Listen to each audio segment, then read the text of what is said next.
Imagina que estás caminando por una densa selva tropical, donde el calor húmedo oprime el pecho y el suelo mojado se hunde bajo tus pies. De repente, entre los árboles y los sonidos de la naturaleza, aparece una visión desconcertante, una gigantesca cabeza de piedra, con rasgos fuertes, una mirada enigmática y un casco tallado con minuciosidad. La escultura es más grande que un hombre adulto, pesa como un camión y parece guardar algún secreto ancestral. Estas esculturas colosales son una de las mayores y más intrigantes hazañas de los pueblos precolombinos. Creada hace más de 3000 años por los olmecas, la primera gran civilización de Mesoamérica, cada una de estas cabezas pesa hasta 40 toneladas y fue tallada en bloques de basalto, una de las rocas más duras de la naturaleza. Pero aquí está el misterio: los olmecas no tenían hierro, ni acero, ni ruedas funcionales, mucho menos grúas o algún tipo de maquinaria pesada. Aún así, lograron cortar, transportar y esculpir estas gigantescas piedras con un grado de precisión y arte que desafía la lógica moderna. ¿Cómo fue posible esto? ¿Cómo una civilización tan antigua, sin las herramientas tecnológicas que hoy consideramos básicas, pudo mover y esculpir verdaderas montañas de piedra? Y lo más impresionante, ¿por qué? Estas son las preguntas que vamos a explorar en este video. Pero antes de continuar, si te gustan los misterios arqueológicos, descubrir cómo los pueblos antiguos desafiaban los límites de la física y la ingeniería, ya sabes, dale like, suscríbete al canal y activa la campanita. Esto ayuda mucho a difundir este conocimiento y a mantener viva la historia de estas culturas fascinantes. Ahora, prepárate para un viaje al corazón de Mesoamérica, donde todo comienza no con grúas ni sierras eléctricas, sino con algo mucho más primitivo. El nacimiento de una cabeza olmeca comenzaba mucho antes de que la escultura tomara forma. Empezaba con la elección de la materia prima, un tipo de roca volcánica llamada basalto, increíblemente resistente y abundante en las regiones montañosas de Mesoamérica. Pero no era cualquier trozo de basalto. Los olmecas necesitaban bloques enormes, intactos y con una estructura lo suficientemente sólida para soportar el trabajo minucioso que vendría después. Estos bloques se encontraban, en su mayoría, en las laderas de la Sierra de los Tuxtlas, en el actual estado mexicano de Veracruz. Una región accidentada, de difícil acceso, cubierta por selva densa y atravesada por ríos turbulentos. Allí, los trabajadores olmecas recorrían largas distancias en busca del bloque ideal, un proceso que exigía un conocimiento geológico empírico transmitido de generación en generación. Pero, ¿cómo cortar y extraer una piedra de decenas de toneladas sin explosivos, sin herramientas de metal y sin poleas? La respuesta está en la ingeniosidad ancestral. Los olmecas utilizaban herramientas de piedra más dura que el propio basalto, como obsidiana, diorita o incluso jadeíta, para desprender el material a lo largo de fracturas naturales. Identificaban grietas, puntos débiles, y con martillos primitivos iban golpeando, descascarando y desgastando hasta que el bloque comenzaba a separarse de la roca madre. Era un trabajo de días, quizás semanas, donde la paciencia era tan esencial como la fuerza. Algunas técnicas incluían encender fogatas sobre el basalto para calentar la piedra y luego echar agua fría, provocando microfracturas que facilitaban el corte. Otras consistían en abrir surcos con piedras afiladas e insertar cuñas de madera que, al humedecerse, se expandían y forzaban a la piedra a partirse.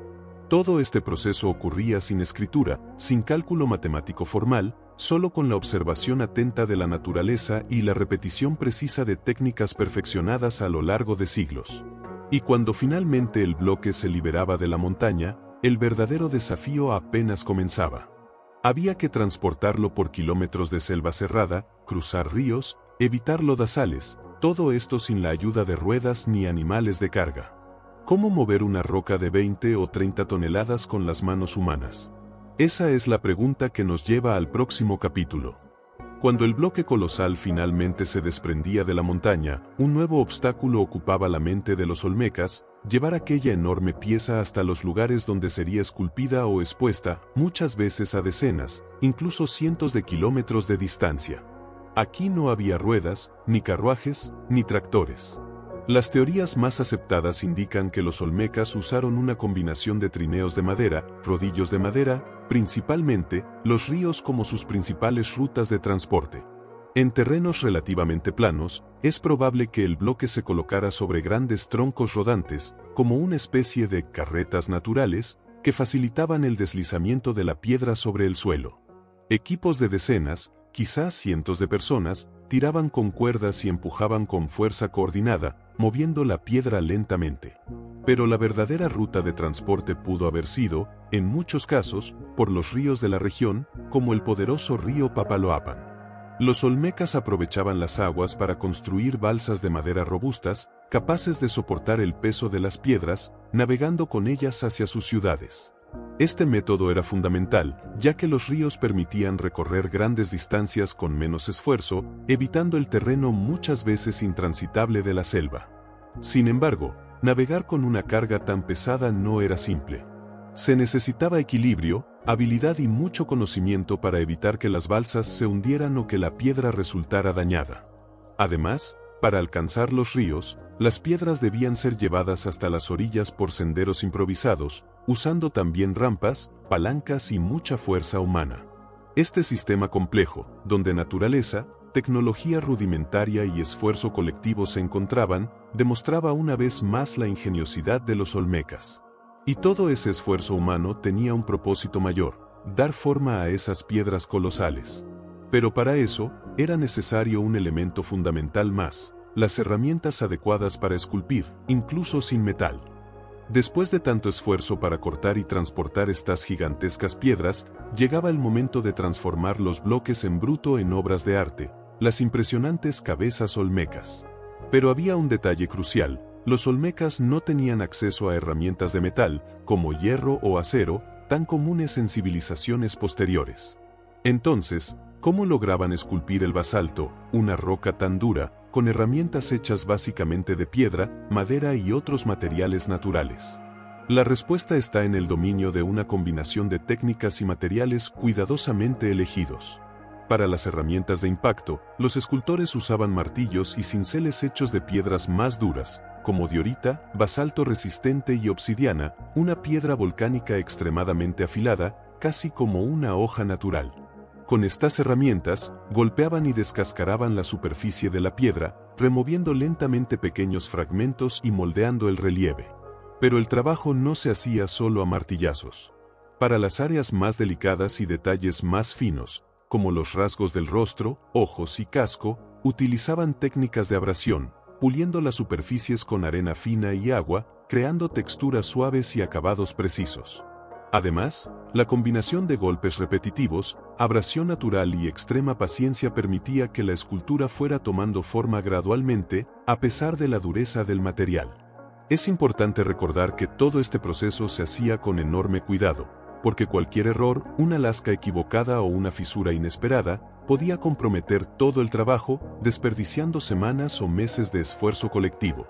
Estas técnicas, aunque parezcan simples, requerían una profunda experiencia práctica y una conexión íntima con el material, algo transmitido con rigor y respeto dentro de la comunidad. Este dominio de herramientas y técnicas solo era posible gracias a otro pilar fundamental: la fuerza y organización de la mano de obra humana que dedicaba su vida a este trabajo. La grandiosidad de las cabezas olmecas no habría sido posible sin una fuerza de trabajo cuidadosamente organizada, compuesta por decenas, quizás cientos de hombres y mujeres dedicados a un mismo objetivo. Estos proyectos eran verdaderos esfuerzos comunitarios, que requerían no solo fuerza física, sino también disciplina, coordinación y un propósito compartido, muchas veces ligado a creencias religiosas y a la jerarquía social. Imagina grupos divididos en tareas específicas, unos enfocados en extraer y transportar las piedras, otros especializados en la escultura, y otros responsables de organizar la logística del proceso, como la construcción de rampas y balsas. La fuerza humana era el motor principal, y el conocimiento práctico de cada participante se sumaba para superar obstáculos que hoy parecen imposibles.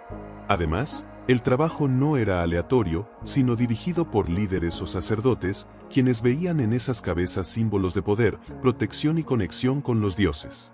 Esa organización social reflejaba una cultura compleja, capaz de unir a las personas en torno a grandes obras, con planificación y estrategias detalladas para evitar desperdicios y daños a las preciosas esculturas.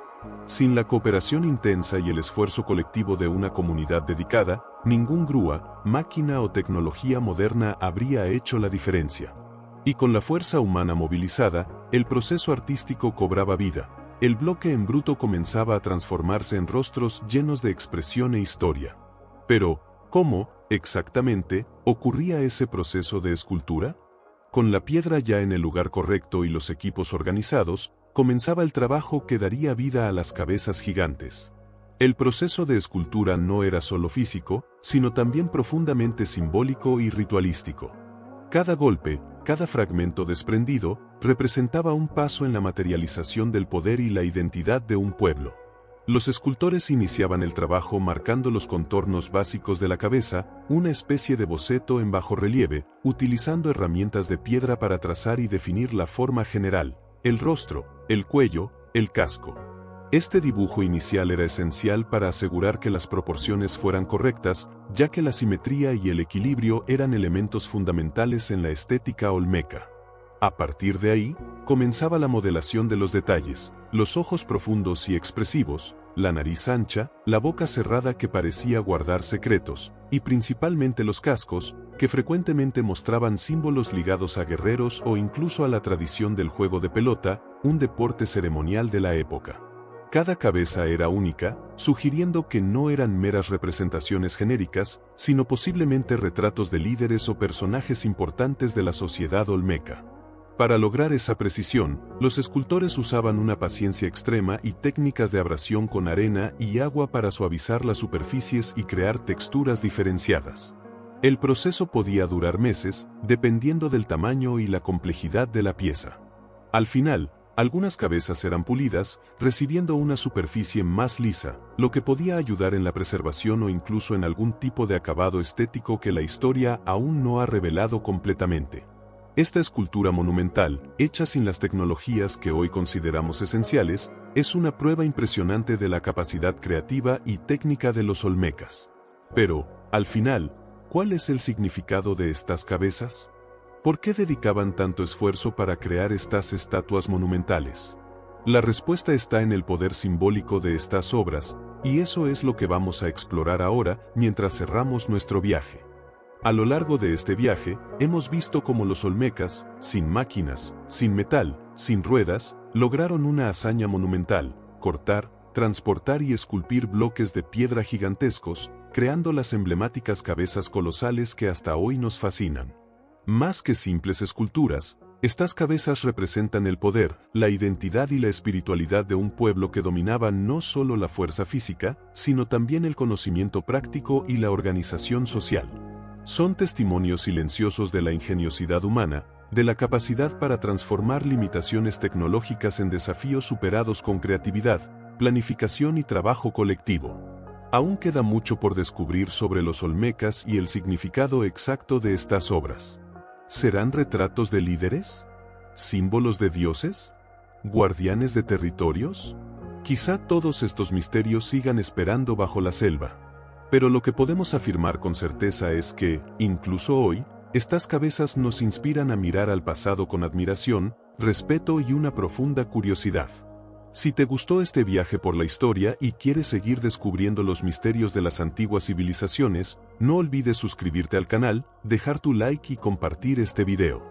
Y ahora, queremos saber tu opinión. ¿Qué crees que representaban estas cabezas? Déjanos tu comentario aquí abajo. Hasta el próximo descubrimiento.